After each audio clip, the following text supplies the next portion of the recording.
Hi guys, just a short overview of the 4-person tent, the Coleman. We already slept in it last night.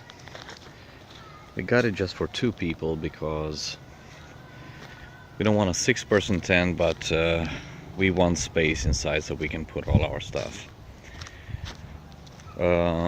We slept in, I think, 40 degrees last night. We're in Florida, and it was very nice. Depends on the sleeping bags that you have and so on. So let's see.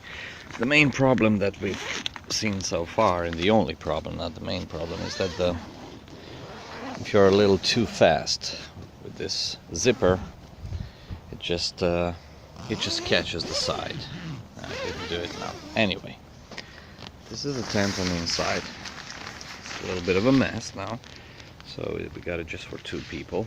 So we have each our space laterally. It feels very nice. My wife put the tent up by herself, and it was very easy. Got a little lantern up there. So overall, a really spacious tent.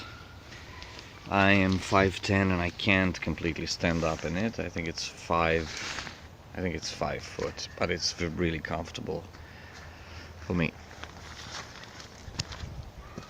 Well, my wife can stand in it. So that's pretty much it. Very light, very small. Yeah, love the pockets on the sides. So we sleep this way, and I fit just fine. As I said, I'm 5'10", so I had no problem sleeping this way. So yeah, that's pretty much it.